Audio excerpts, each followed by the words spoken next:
तो ये आज की इस प्रेस ब्रीफिंग में मैं आप सब लोगों को का स्वागत करता हूँ। ये हमारा जो एक रेगुलर प्रेस ब्रीफिंग रहता है, जो हमारे जितने भी गवर्नमेंट के सेक्रेटरीज़ हैं, जो अलग अलग डिपार्टमेंट्स जो हैं जो देख रहे हैं, उनका एक रोस्टर जो है वो हमने बनाया हुआ है, ताकि टाइम टाइम पे आपको ये इन्फॉर्मेशन जो है दी जाए कि क्या डेवलपमेंट एक्टिविटीज़ जो हैं वो हो रही हैं उनके डिपार्टमेंट्स में, यूटी लद्दाख में। और अगर आपकी कोई भी जो प्रश्न हो, कोई भी आपका कोई आजकल जो भी आपके अगर कोई इशू आपके दिमाग में हो तो उसकी क्लैरिफिकेशन देने, तो मैं बहैसियत as an adviser and as a chief secretary of the UT of Ladakh सारे डिपार्टमेंट्स के बारे में भी अगर आपको कुछ पूछना होगा तो मैं उसके बारे में भी आपको कुछ जानकारी दे सकता हूं। और जहां तक हमारा इस वक्त जो पिछले 2-3 महीनों से, क्या पिछले 2 साल से हम कोशिश जो में लगे हुए हैं कि जो हमारे रिक्रूटमेंट है या जो जॉब है, एम्प्लॉयमेंट है, वो यहाँ पे जो है मिलनी चाहिए गवर्नमेंट सेक्टर में भी और जनरल बाहर भी, इकोनॉमिक में बाहर, टूरिज़्म सेक्टर या दूसरे सेक्टर्स में भी। तो जो गवर्नमेंट सेक्टर्स में आपको पता ही कि हमारे यहाँ पे हम पोस्ट को 3 टाइप में बांटते हैं। एक डिस्ट्रिक्ट लेवल की पोस्ट है जो हमारे डिसेंट्रलाइजेशन एक्ट में है कि जो सिर्फ डिस्ट्रिक्ट के लोग ही उसमें अप्लाई कर सकते हैं। मान लीजिए अगर करगिल में जो डिस्ट्रिक्ट कार्डर की पोस्ट हैं तो वहाँ पे सिर्फ करगिल डिस्ट्रिक्ट के लोग ही उन पोस्ट के अगेंस्ट अप्लाई कर सकते हैं। उसी तरह जो लेह में है, लेह की पोस्ट हैं जिनको हम डिस्ट्रिक्ट लेवल पोस्ट कहते हैं, तो उसके अगेंस्ट जो है वो लेह में रहने वाला बाशिंदा जो रेजिडेंट है यहाँ का, वही जो है अप्लाई कर सकता है। तो ये मैंने आपको पहले भी बताया था कि हमने ये लगभग कोई 1200 के करीब पोस्ट जो हैं वो डिस्ट्रिक्ट जो हमारे रिक्रूटमेंट बोर्ड्स हैं उनको भेजी थी। उन्होंने इसकी एडवर्टाइजमेंट करके सिलेक्शन कंप्लीट कर ली और काफ़ी जो है मतलब 1200 में से लगभग जो रिसेंट फिगर्स है लगभग 500-600 के करीब जो है उन्होंने उनके लिस्ट पे निकाल लिए हैं। लोग आहिस्ता आहिस्ता ज्वाइन कर रहे हैं। इसके अलावा जो दूसरे जो इससे जो ऊपर वाली लेवल है या सेम लेवल होता है, लेकिन उसमें क्या है कि जो जिसे हम यूटी लेवल पोस्ट कहते हैं, यानी कि डिविजनल कार्डर की पोस्ट है। डिस्ट्रिक्ट कार्डर की पोस्ट को डिस्ट्रिक्ट में ही रहना है, लेकिन जो डिविजनल कार्डर की पोस्ट है वो डिस्ट्रिक्ट इंटर डिस्ट्रिक्ट जा सकती है, ट्रांसफ़र हो सकती है। लेकिन जनरली ये वो पोस्ट होती हैं जो तो हायर ग्रेड होता है, जो डिस्ट्रिक्ट लेवल से या हायर ग्रेड होता है, या फिर वो पोस्ट होती हैं जो कि डिपार्टमेंट में डायरेक्टर लेवल पे है। तो डायरेक्टर तो एक ही जगह होगा, जहाँ पे जैसे कुछ करगिल में होंगे, कुछ लेह में होंगे। तो ये पोस्ट जो हैं हम एसएससी को रेफ़र करते हैं। जो 800 पोस्टें हमने रेफ़र की थी 2021 में, जिनका रिज़ल्ट 22 में उन्होंने इसकी सिलेक्शन की, जिसमें बाद में कुछ इशू हुआ था, और उसके भी हमने जो है 650 के करीब 561 के करीब जो है वो हमने अपॉइंटमेंट ऑफ़र इशू कर दिए, जिसमें से कि लगभग कोई 350 के करीब जो बच्चे जो हैं उन्होंने अब ज्वाइन कर लिया, मतलब दे हैव ज्वाइंड। और उसके अलावा जो है 150 के करीब वो बच्चे हैं जिनको ऑफ़र ऑफ अपॉइंटमेंट तो दिया था, लेकिन क्योंकि वो दूसरी जगह भी सिलेक्ट हो गए थे तो वो लोगों ने ज्वाइन नहीं किया, क्योंकि वो दूसरी पोस्ट में ज्वाइन कर गए। तो 150 पोस्ट जो हमारी हैं वो अभी खाली रह गई हैं। तो इसका एक तरीका होता है कि जो पोस्ट आपकी खाली रह जाती है तो आप रिक्रूटमेंट एजेंसी जो है, जैसे इस वक्त हमारी स्टाफ सिलेक्शन कमीशन है, तो हमने उनको लिखा है कि आप हमें जो है वेटिंग लिस्ट दे दो, क्योंकि इस वक्त बच्चों में ये इशू है कि अब हमारी वेटिंग लिस्ट में ऑपरेट करिए, क्योंकि जिनको आपने ऑफ़र ऑफ अपॉइंटमेंट दिया था as per the select list, वो तो उनमें से कुछ ने ज्वाइन नहीं किया है, और जब ज्वाइन नहीं करते हैं तो हम फिर वेटिंग लिस्ट ऑपरेट करते हैं। तो वो हमने जो है वो भी मैसेज से मांग रहे हैं। उसके अलावा लगभग हमने कोई 250 के करीब आगे दूसरी पोस्टें हमने 2022 में भेजी थी, तो उनका भी जो जिसे हम कहते हैं स्क्रूटनी करना, उसके जो कागज़ की स्क्रूटनी करना, वो एक्सरसाइज भी जो है कंप्लीट हो चुकी है। तो इसलिए काफ़ी जो स्ट्रेस जो है वो एम्प्लॉयमेंट में दिया है, और मैंने देखा है कि काफ़ी लेवल तक जो बच्चे जो हैं, अब वो जो एक परेशानी पहले थी वो कुछ और बढ़ गई थी, क्योंकि वो एसएससी में कुछ डिले ज़्यादा हो गया था किसी इशू के कारण। तो अब वो बेचैनी जो है वो मैं नहीं देखता हूँ अब। और हमें भी फ़ायदा इसका ये हुआ है कि हमारे भी जो पोस्ट थी वो भर गई हैं। अब अलग अलग डिपार्टमेंट में कुछ थोड़ी थोड़ी ट्रेनिंग हर जगह होती है, हम उसकी भी ट्रेनिंग जो है वो हमने उसका एक प्लान बनाया हुआ है। इन बच्चों को जो ट्रेनिंग देनी है उसके बाद फिर ये पूरी तरीके से काम करना शुरू हो जाएंगे। जहाँ तक रिक्रूटमेंट रूल है गजटेड पोस्ट की, जो कि यूपीएससी ने भरनी है, तो उसका जो मेन हमारा काम था कि पहले तो हम गजटेड रिक्रूटमेंट रूल बनाएं, क्योंकि पहले आपको रिक्रूटमेंट रूल बनाने पड़ते हैं। तो वो रिक्रूटमेंट रूल जो हैं वो हमारे लगभग 125 जो मतलब पोस्ट है हमारी अलग अलग कैटेगरी की, R&B में, PHE में और लेबर डिपार्टमेंट में, वो हमें अप्रूव होके रूल जो हैं वो यूपीएससी से आ चुके हैं। तो बाकी जो हमारे रूल्स हैं लगभग 1100-1200 पोस्ट और भी हमारी गजटेड पोस्ट हैं, वो रूल्स जो हैं हमारे अभी यूपीएससी में हैं। तो उसके लिए उनको एक्सपेडाइट करने के लिए मैं खुद अपनी टीम लेके, जो हम 18 दिसंबर को हम दिल्ली गए थे यूपीएससी में, और यूपीएससी ने हमें एश्योर किया था कि 15 जनवरी तक जो है वो ये रिक्रूटमेंट रूल जो हैं गजटेड के वो भी जो है वो अप्रूव कर देंगे। तो जब ये रूल अप्रूव हो जाएंगे हमारे, तो उसके बाद फिर जो है इसका रिक्रूटमेंट जो है वो किया जा सकता है। तो रिक्रूटमेंट के फ्रंट के ऊपर इसके अलावा फिर जो फर्दर सर्विस हमारी है एक लद्दाख, जैसे लद्दाख एडमिनिस्ट्रेटिव सर्विस या लद्दाख पुलिस सर्विस, क्योंकि ये एडमिनिस्ट्रेटिव सर्विस होती हैं। जैसे JNK के पहले JKS होती थी, या वहाँ अभी भी है JKS या KS पहले कहते हैं, अब JKS कहते हैं। तो वो पोस्ट जो हैं वो हमारा जो प्रपोजल है वो भी काफ़ी एडवांस स्टेज पे है MHA में, और वो भी जल्दी नोटिफाई हो जाएगा। तो जहाँ तक एम्प्लॉयमेंट गवर्नमेंट सेक्टर में है, उसके लिए हर वो मेजर जो है या वो स्टेप है वो लिया जा चुका है, और इसमें अब कोई भी रुकावट नहीं है। तो दूसरा जो आपका प्राइवेट सेक्टर है, तो उसमें भी इंडस्ट्रियल पॉलिसी जो है वो ऑलमोस्ट फाइनल स्टेज के ऊपर है। 2 किस्म की इंडस्ट्रियल पॉलिसी है, एक तो हमने ऑलरेडी नोटिफाई कर दी है, जनवरी 2023 में की थी नोटिफाई। एक है सेंट्रल की पॉलिसी जो ज़्यादा अट्रैक्टिव है, जिसे हम कहते हैं कि central sustainable development of Ladakh policy. तो वो जो सस्टेनेबल इंडस्ट्रियल पॉलिसी जो है लद्दाख के लिए जो नई बन रही है, वो भी फाइनल स्टेज पे है। पिछले दिनों अलॉटमेंट का जो लैंड अलॉटमेंट इंडस्ट्रियल एस्टेट्स के अंदर जो लैंड अलॉटमेंट करनी थी, तो उसका भी हमने रूल्स जो हैं वो हमने नोटिफाई किए थे। तो बहुत सारे लोगों ने उसके ऊपर अपने अपने ऑब्जर्वेशन दिए। तो उन ऑब्जर्वेशंस को देख के हमें जो मेन इशू लगा, कि मेन इशू ये था कि सब चाहते थे कि जो लैंड अलॉटमेंट में जो इलेक्टेड LHDCs हैं, लद्दाख ऑटोनोमस हिल डेवलपमेंट काउंसिल्स हैं, उनका भी रोल होना चाहिए।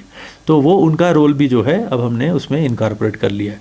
तो आज की डेट में चाहे वो लैंड इंडस्ट्रियल लैंड हो या कोई और भी लैंड हो, उसमें LHDC जो है वो उनका उसमें रोल जो है, इम्पॉर्टेंट रोल जो है, उन्हीं का डिसाइड करने का रोल जो है वो हमने उसमें प्रपोज़ किया है। तो वो भी एक खदशा था कि शायद किसी ऐसे में किसी और को ना अलॉट हो जाए। दूसरा हमने इसमें एक प्रोटेक्शन का ये भी रखा था कि जो सर्विस सेक्टर है हमारा, यानी कि होटल इंडस्ट्री है, ट्रांसपोर्ट सेक्टर है, और दूसरा जो टूरिज़्म से रिलेटेड जिसे हम सर्विस सेक्टर कहते हैं, दुकानदारी है, इस तरह के जो बिज़नेस है, इसमें हम इसमें जो पॉलिसी इंसेंटिव जो है वो हम लोकल लोग जो है उसमें ज़्यादा आएँ, इस तरह की पॉलिसी का जो हमने इसमें प्रोविज़न रखा हुआ है, ताकि लोगों को ऐसा ना लगे कि कोई बाहर का वाला जो है वो कंपटीशन में आएगा और हमारा जो ये एक नीश है, जो हमारा एक फोटे है टूरिज़्म का, उस पर कोई फ़र्क पड़ेगा। क्योंकि जाहिर सी बात है कि बड़ी बड़ी चेन्स हैं, उनके पास ज़्यादा कैपिटल होता है, ज़्यादा एक्सपर्टीज़ भी होती है, ज़्यादा लिंक्स भी होते हैं। तो वो जो एक अप्रीहेंशन था यहाँ पे, तो वो भी हमने उसमें एड्रेस करने का जो है प्रोविज़न जो है उसमें रखा हुआ है कि ऐसा कोई भी जब इंडस्ट्रियल पॉलिसी जब आएगी तो हमारी तरफ से जो सर्विस सेक्टर है वो लोकल लोग जो हैं वही उसमें जो है वो रहें। हाँ, मैन्युफैक्चरिंग भी यहाँ हमने बड़ा लिमिटेड रखा है, क्योंकि ये कार्बन न्यूट्रल डेवलपमेंट वाली स्टेट है, इकोलॉजिकली फ्रेजाइल एरिया है। तो और प्रधानमंत्री जी का ये कहना है कि इसको हमें ऐसे तरीके से डेवलप करना चाहिए, यहाँ वो एक्टिविटी होनी चाहिए, थिंकिंग ये है जो कि एनवायरमेंटल फ्रेंडली हो। तो कोई ऐसा मैन्युफैक्चर नहीं होना चाहिए जो यहाँ पे एनवायरनमेंट को नुकसान पहुँचाए। तो ये इसकी सेंसिटिविटी को ध्यान में रखते हुए हमारी इंडस्ट्रियल पॉलिसी में वो सारी एक्टिविटीज़ जो कि पोल्यूशन कर सकती हैं वो हमने उसमें नहीं रखी हैं, और हमने उनको एनकरेज किया है कि जो एनवायरनमेंट फ्रेंडली जो है वो इंडस्ट्री जो है वो आए, जैसे कि एग्रो बेस्ड इंडस्ट्री होती है, फूड आइटम्स की, प्रोसेस्ड फूड्स की इंडस्ट्री होती है। हमारे यहाँ बहुत सारा एप्रिकॉट है, उसके ऑयल है, या एप्रिकॉट, ड्राई एप्रिकॉट, या फ्रेश फ्रूट्स, या फ्लावर्स। तो इस तरह की जो हमारे यहाँ की प्रोडक्शन से भी जो यहाँ की प्रोडक्शन जो है उसका यूज़ करें, और ये यहाँ का हैंडीक्राफ्ट्स है वो उसको प्रमोट करें। हमारे यहाँ बहुत सारे हैंडीक्राफ्ट्स हैं, जैसे हम वुड वर्क यहाँ पे करते हैं, यहाँ पे हम स्कल्पचर बनाते हैं, यहाँ पे हम कॉपर का काम करते हैं। तो ये यहाँ के ट्रेडिशनल हैं, या हैंडलूम सेक्टर है जो अपना जो वीविंग स्पिनिंग करके जो अपना शॉल बनाते हैं, अपने जो निटिंग करते हैं, वो चीज़ें जो हैं वो प्रमोट हों, ताकि जो लोगों को स्किल जो है, जो घर में बैठ के जो लोग अपना काम करते हैं, उसको हम ब्रांडिंग करें, उसका प्रमोशन करें। इसके लिए आपको पता होगा कि हमने लद्दाख HLG साहब की पर्सनल जो है इंटरवेंशन से हमने बाबा खड़क सिंह मार्ग के ऊपर हमारा एक बहुत बड़ा शोरूम हमने बनाया हुआ है। अब हम चाहते हैं कि उस शोरूम में इतना ज़्यादा उसको हम अच्छे तरीके से चलाएं कि सारी दुनिया को जो है हमारे प्रोडक्ट्स जो हैं वो दिखाई दें, वो उनसे वाकिफ़ हों, वहाँ से ख़रीदें भी, या उनसे वाकिफ़ तो हों ताकि वो यहाँ आके लोगों से ख़रीदें। तो इस तरह की इंडस्ट्री ही यहाँ आएगी, मैं आपको ये बताना चाहता हूँ, क्योंकि यहाँ पे मैन्युफैक्चरिंग का कोई स्कोप है भी नहीं। क्योंकि मैन्युफैक्चरिंग में आपको पहले रॉ मटेरियल चाहिए, फिर आपको बहुत सारी पावर चाहिए, फिर पावर के बाद जो आप चीज़ बनाते हैं उसको बेचना है। तो क्योंकि हम देश के बिल्कुल एक कोने पे हैं, तो ट्रांसपोर्टेशन कॉस्ट इतनी ज़्यादा हो जाती है कि कोई भी मैन्युफैक्चरिंग यहाँ पे कामयाब नहीं हो सकती, जो कि वो प्लेन्स में कामयाब हो सकती है, जो महाराष्ट्र में कामयाब हो सकती है, पंजाब में कामयाब हो सकती है। तो जनरली फार फ्लंग एरियाज़ में मैन्युफैक्चरिंग बहुत रिस्ट्रिक्टेड ही होती है वैसे भी। तो यहाँ तो हमने वैसे भी ये सोच के रखा है कि यहाँ पे हम इस तरह की पोल्यूटिंग इंडस्ट्री जो है उसको हम बिल्कुल यहाँ नहीं रखेंगे, वो नेगेटिव में है। तो ये इसके ऊपर जो है अलॉटमेंट का भी मैंने आपको बताया कि वो भी हमने क्लैरिफाई कर दिया है। तो एक ऐसा जंप अब आएगा, क्योंकि अट्रैक्टिव बहुत सारी है वो पॉलिसी, सेंट्रल गवर्नमेंट की पॉलिसी। और जो हमें आया था लोगों से ये आया था कि जॉइंट वेंचर होने चाहिए, कुछ जिस तरह कंप्यूटर इंडस्ट्री में कुछ उन्होंने कहा था कि ये चीज़ें होनी चाहिए, सोलर पैनल जो हम बनाने चाहते हैं उस तरह की इंडस्ट्री आए। तो वो सारी जो है हमने प्रायोरिटी सेक्टर में इंडस्ट्री में रखी हैं, जो हमें ऑब्जर्वेशंस आई थी, जो पब्लिक से, स्टेक होल्डर से हमें आई थी। तो वो सारा, ताकि सबसे बड़ी बात है कि हम बहुत कॉन्शियस हैं एज ए यूटी कि यहाँ पे कोई भी ऐसी एक्टिविटी नहीं होनी चाहिए जो यहाँ के एनवायरनमेंट को थोड़ा सा भी नुकसान जो है वो कर सके। तो एनवायरमेंटली बहुत कॉन्शियस अप्रोच है हमारी कि हम कोई भी ऐसा काम ना करें जिससे कि कोई भी एनवायरनमेंट के ऊपर नेगेटिव इम्पैक्ट पड़े। इसीलिए हम जो इनोवेटिव टूरिज़्म को प्रमोट कर रहे हैं, न्यू लद्दाख जो हमारी होम स्टे पॉलिसी है, जिसमें हमने टारगेट रखा कि 10,000 हम घरों में होम स्टे बनाएंगे। उसमें भी हमने 2 कैटेगरी बनाई है कि जो हमारी वाइल्ड लाइफ सेंचुरी है उसके अंदर वाइल्ड लाइफ डिपार्टमेंट करेगा, क्योंकि अगर वहाँ टूरिज़्म करेगा तो वाइल्ड लाइफ और उनका कॉन्फ्लिक्ट होगा, वहाँ लोग सफ़र करेंगे। तो जो नॉन वाइल्ड लाइफ एरिया है, वाइल्ड लाइफ एरिया उसको हम प्रोटेक्टेड एरिया कहते हैं। हमारे यहाँ पे 3 बड़े बड़े प्रोटेक्टेड एरियाज़ हैं बिसाइड कंजर्वेशन एरियाज। उनमें से एक काराकोरम वाइल्ड लाइफ सेंचुरी जो नुब्रा का एरिया है, चांगथांग वाइल्ड लाइफ सेंचुरी जो चांगथांग का एरिया है, Hemis national high altitude national park है जो यहाँ से लेके ओशुन शादी जांस्कर तक जो इलाका जाता है। तो ये 3 तो बड़ी बड़ी हमारे यहाँ पे प्रोटेक्टेड एरिया हैं, बड़ी बड़ी वाइल्ड लाइफ सेंचुरी पार्क है। उसके अलावा कंजर्वेशन एरिया जैसे सोमोरिरी है वो कंजर्वेशन एरिया है, और ऐसे 5 और कंजर्वेशन एरियाज़ हैं। मोस्टली सारे ही ये लद्दाख के जितने भी कंजर्वेशन एरियाज़ हैं लेह में आते हैं, लेह डिस्ट्रिक्ट में आते हैं। तो इसलिए हम बहुत सेंसिटिव हैं कि ये जो यहाँ पे जानवर या कुदरत की जो वाइल्ड लाइफ रहती है वो बिल्कुल भी को प्रभावित ना हो, क्योंकि वाइल्ड लाइफ टूरिज़्म यहाँ का सबसे इम्पॉर्टेंट और सस्टेनेबल टूरिज़्म है। यहाँ पे लद्दाख में अगर कोई टूरिज़्म आने वाले 100 साल तक चलेगा वो है आपका wild life tourism, adventure tourism. और ये तभी तक रह सकता है जब हमारी जो वाइल्ड लाइफ है वो प्रोटेक्टेड होगी। जैसे आपने कभी देखा होगा, और वो हाई एंड है, मतलब वहाँ वो लोग आते हैं वो ज़्यादा पैसा खर्चते हैं। जैसे यूरोपियंस आते हैं, बाहर के लोग आते हैं, बाहर से फॉरेनर्स आते हैं, यूरोपियन को छोड़ के दूसरे फॉरेनर्स भी आते हैं। वो इतने क्रेजी होते हैं, इतने इंटरेस्ट होता है उनको कि वो लाइव स्नो लेपर्ड देखना चाहते हैं, वो लाइव चिरू देखना चाहते हैं, वो लाइव आइबेक्स देखना चाहते हैं। तो वो उनको जहाँ भी पता लगता है कि यहाँ पे अब आजकल स्नो लेपर्ड ने कोई किल किया है, क्योंकि किल के आगे जहाँ वो एनिमल हंट करता है, अगर वो किसी शीप को शिकार करता है तो वो स्नो लेपर्ड वहीं 4-5 दिन उसके आगे पीछे घूमता रहता है जब तक उसको खा ले। तो फटाफट एकदम आग की तरह बात फैलती है और सारे जो फॉरेनर्स हैं वो दौड़ के उस जगह पे जाते हैं, फिर वहाँ रहते हैं, वहाँ से इकोनॉमी हमारी इंप्रूव होती है। बड़ी देर तक वेट करते हैं कि कोई जानवर की साइटिंग हो, इसलिए उनका स्टे भी बड़ा लंबा होता है, कोई 10 दिन रहता है, कोई 20 दिन रहता है, क्योंकि जंगल में जानवर, वाइल्ड लाइफ ऐसी चीज़ है नहीं कि आप जाएंगे तो 100% दिखेगी। आपको तो लगेगा यहाँ कुछ नहीं है, लेकिन जब आप वेट करेंगे तो वो जो टाइम है उनका यहाँ स्टे पीरियड जो है बड़ा लंबा होता है। तो इसलिए हमारा जो सस्टेनेबल टूरिज़्म है वो यही है, हमारा वाइल्ड लाइफ टूरिज़्म सस्टेनेबल है, हमारा जो रिलीजियस, जो हमारी श्राइन्स हैं, जो हमारी मोनेस्ट्रीज़ हैं, जो हमारा कल्चर है, जो हमारी हेरिटेज है, वो सस्टेनेबल है, बिकॉज ये कहीं और नहीं है। अच्छे अच्छे होटल तो कहीं भी बन सकते हैं, कुदरत की सीनरी तो बहुत सारी जगह होती है, लेकिन लोग इसलिए नहीं आते हैं कि सीनरी अच्छी है, लोग इसलिए भी आते हैं कि वहाँ के लोग कैसे हैं, वहाँ कल्चर क्या है, वहाँ और क्या देखने को हमें मिलेगा। तो बहुत सारी लोगों की, जिस तरह कुछ लोग तो मेडिटेशन टूरिज़्म कहेंगे, हम जिसे स्पिरिचुअल टूरिज़्म कहेंगे, तो ये टूरिज़्म जो है हमारे, जिस पे हम कंसंट्रेट करना चाहते हैं। तो हमारी, इसलिए हमारी लेक्स भी प्रोटेक्ट होनी चाहिए, हमारा वाइल्ड लाइफ भी प्रोटेक्ट होना चाहिए। तो ये हमारा पूरा जो है, जो इसके एनवायरनमेंट से, इसके इकोलॉजी से जो है, और ये लंबा चलेगा, ये डिकेड्स टू डिकेड्स और सेंचुरी टू सेंचुरी चलेगा। हमारे बुज़ुर्गों ने हमें ये दिया वाइल्ड लाइफ, हमारे बुज़ुर्गों ने ये ज़मीन हमें दी, ये स्वच्छ एनवायरनमेंट दिया, हमें अपने बच्चों को आगे ये स्वच्छ एनवायरनमेंट जो है वो देना है। तो ये ओवरऑल जो हमारी जो है इंडस्ट्रियल जो टूरिज़्म को प्रमोट कर रहे हैं। सड़कों का तो बहुत सारी सड़कें बन रही हैं, बहुत सारी हमने अप्रूवल दिए हैं, ब्रिजेस बन रहे हैं, हम कनेक्टिविटी बहुत इम्प्रूव कर रहे हैं। तो ये सारा डेवलपमेंट के काम जो है हमारे यहाँ पे चल रहे हैं। तो लद्दाख जो है, it is on a path of A plan development, resources की एलोकेशन हमारे पास एडिक्वेट है। तो आने वाले टाइम में हम लद्दाख को एक ऐसा एनवायरमेंटली जो सस्टेनेबल हो, वैसा डेवलपमेंट यहाँ करेंगे, ताकि ये यहाँ की जो लोगों की एस्पिरेशंस है वो भी उसके साथ ही मैच करता हो। और दूसरी बात यह है कि जो लोग बाहर से आएँ वो भी यहाँ इसकी जो यूनिक, जो इसकी जो ब्यूटी है उसको देखने के लिए, या इसका यूनिक जो कल्चर है वो यहाँ देखने के लिए आए। सर, जो लैंड अलॉटमेंट को लेके हिल काउंसिल की जो इसी मीटिंग में पास होके अभी काफ़ी सारे, जब से यूटी बना है, अलॉटमेंट भी नहीं हुआ, तो लोग डीसी के ऑफिस में अभी भी। देखो, मैं आपको एक बात बताता हूँ, मैं आपको एक बात बड़ी क्लियर करूँ कि मैं जिसकी बात कर रहा था, I was talking about allotment of land under the industrial policy, correct.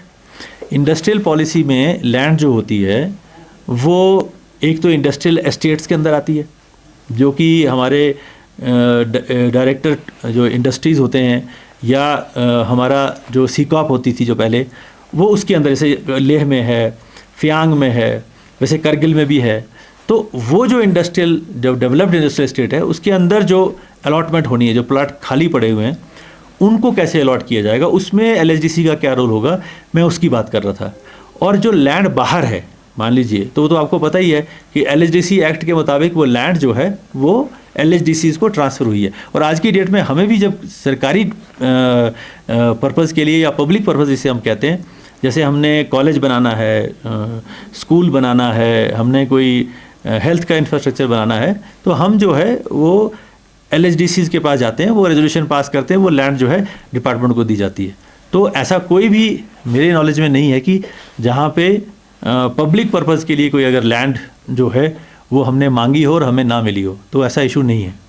Sir, जो इंडिविजुअल की बात कर रहे हैं, जैसे किसी ने जो इंतकाल वगैरह करना होगा, वो पेपर की बात कर रहा हूँ सर, इंडस्ट्रियल की नहीं, जो डीसी ऑफिस में काउंसिल की इसी मीटिंग से पास होकर डीसी ऑफिस में पूरा नहीं, वो आप मुझे, अगर आप केस मुझे बताएं कि क्या है, तब मैं बता सकता हूँ।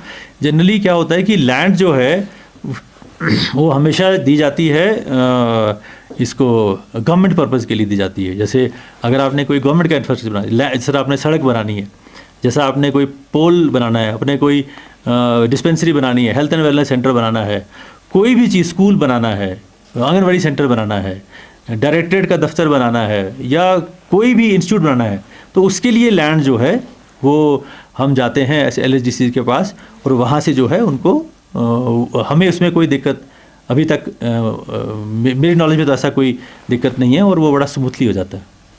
और सेकेंड सर, जो रिक्रूटमेंट रूल नहीं बनने के कारण जिन बच्चों का ओवर एज हो गया वो उनसे अभी तक वंचित है, तो उनके लिए क्या फ्यूचर में रिलैक्सेशन वगैरह रहेगा, जिनका समय? रिलैक्सेशन का पावर एचएलजी के पास है, जितना उनके पास पावर है। ऐसा कोई जो केस आता है हमारे पास, जो भी हमारे पास नोटिस में आया है, चाहे वो क्वालिफिकेशन का रिलैक्सेशन हो, चाहे वो मार्क्स कहीं ज़्यादा कहीं हमने हाई स्टैंडर्ड रख दिया, क्योंकि नेशनल लेवल पे स्टैंडर्ड थोड़ा सा हाई होता है। यहाँ पे लोग कहते हैं कि हम उस स्टैंडर्ड के मुताबिक सारे नहीं हैं, तो वो कई बार रिलैक्सेशन करते हैं। और जो एज का रिलैक्सेशन है वो भी HLG साहब के पास, हमारे पास पावर होती है, तो वो भी जहाँ भी हम समझते हैं कि जहाँ ज़रूरत है तो वहाँ किया जा सकता है, उसमें कोई इशू नहीं। और सर जो यूटी लद्दाख में काफ़ी ऑफिसर डिस्ट्रिक्ट लेवल हो चाहे यूटी लेवल, एक एक ऑफिसर 3-4 जो पोर्टफोलियो लेके रखा है, तो इसकी वजह से पब्लिक को भी परेशानी होती है। इसके लिए यूटी लद्दाख में कितना पोस्ट सेंक्शन है और कितना अभी तक आया है? ये बिल्कुल सही है। ये तो मतलब आपका बिल्कुल कहना सही है, क्योंकि यहाँ पे रिक्रूटमेंट नहीं हुई थी ना आफ्टर यूटी बनने के बाद, और पहले भी जो रिक्रूटमेंट होती थी तो लद्दाख में आने के लिए लोग कम राज़ी होते हैं, आपको तो ये तो पहले से ही पता था। लेकिन अब सिचुएशन, अब हमारी अब रिक्रूटमेंट जो हुई है 1200 लोग जो हम डिस्ट्रिक्ट लेवल पे भर रहे हैं, और जो लगभग अब कोई 1000 के करीब जो हमारी यूटी लेवल भर जाएगी आने वाले 4-5 महीने में, क्योंकि ये 800 वैकेंसी पहले गई थी जो 21 में गई थी, उसके बाद लगभग मैंने कहा ना कि लगभग 250 के करीब 21 में भी गई थी, वो भी रेडी है अब सारा। तो ये 1000 के करीब ये भरेंगी, 2000-3000 ये लोग हो गए। गस्टेड की भी हमारे पास रिक्रूटमेंट की कम से कम कोई 1500 के लगभग कोई 2000 के करीब गस्टेड अफसर आ जाएंगे। आपने ठीक कहा, जैसे मेडिकल ऑफिसर हमारे पास 175 सेंक्शनड है, मगर 77 जो हैं उतने ही रेगुलर हैं, 100 के करीब खाली हैं। तो जैसे ही अब ये रिक्रूटमेंट होगी तो ये भर जाएगा। आने वाले आप देखोगे 6 महीने के अंदर एटलीस्ट डिस्ट्रिक्ट लेवल के ऊपर और यूटी लेवल के ऊपर जो पोस्ट हैं, जिसको हम डिस्ट्रिक्ट कार्डर पोस्ट कहते हैं या डिविजनल कार्डर पोस्ट कहते हैं, आप देखोगे कि वहाँ कोई भी डबल चार्ज का इशू नहीं आएगा। डबल चार्ज का इशू आता है डायरेक्टर लेवल के ऊपर, क्योंकि डिपार्टमेंट ज़्यादा है और हमारे सेंक्शन डायरेक्टरेट कम है, तो इसलिए कुछ डायरेक्टर सेंक्शन नहीं है। जैसे हमारा हैंडलूम का फुल फ्लेजेड डायरेक्टर नहीं है, राइट। इस तरह बहुत सारे, क्योंकि जो जितने डायरेक्टरेट्स, मान लीजिए अगर 40 डायरेक्टरेट होते हैं जनरली एक स्टेट के अंदर, हमारे यहाँ पे उतने डायरेक्टरेट नहीं है। हमारे यहाँ पे मान लीजिए 7-8 डायरेक्टर ही हैं, तो वो सारा जो जिम्मा है नेचुरली फिर कम लोगों में पड़ता है। जैसे अगर आपने देखा तो गवर्नमेंट के 37 डिपार्टमेंट होते हैं, लेकिन हमारे पास सेंक्शन जो सेक्रेटरीज की पोस्ट हैं वो 5 हैं। मतलब एडवाइज़र को मिला लीजिए, 2 कमिश्नर सेक्रेटरी हैं, 2 सेक्रेटरी हैं, 2 DC हैं, 1 एडिशनल DC है, तो 10 पोस्ट हमारे IAS की सेंक्शन है। उसी तरह हमारा LAS जब आएगा, लद्दाख एडमिनिस्ट्रेटिव सर्विस आएगा, तो कुछ पोस्ट उसमें भी आएंगी। तो जब तक ना ये सारा भर जाएगा तब तक ये हमें डिपार्टमेंट चलाने के लिए एक आदमी को 2-2, 3-3 डिपार्टमेंट की जिम्मेदारी देनी पड़ती है।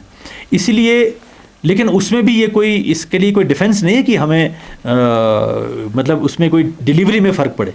डिलीवरी में किसी में फ़र्क नहीं पड़ना चाहिए, और इसीलिए हर सर्विस का एक हमारा पब्लिक सर्विस गारंटी एक्ट में लिखा हुआ है कि ये वाली, अगर आपको कोई इंतकाल की कॉपी चाहिए इतने डेट में मिलेगी, आपको कोई ये वाला डॉक्यूमेंट चाहिए इतने डेट में मिलेगा। तो पब्लिक सर्विस गारंटी एक्ट जो है वो यहाँ लागू है, और उसके ऊपर पूरा डिटेल्स दी हुई हैं। और किसी आदमी को अगर थोड़ा सा भी डिले होता है, वो फट हमारा CC ग्राम्स हमारी जो होती है उसका एप्लीकेशन आ जाता है, उसका कंप्लेंट आ जाता है। तो डिलीवरी ऑफ सर्विस इफेक्ट ना हो। हाँ, एक आदमी के पास 2 या 3 होना ही यहाँ होगा, जब तक ना हम कि हर डिपार्टमेंट का एक इंडिपेंडेंट डायरेक्टरेट ना खोलेंगे। जी, thank you very much, thank you.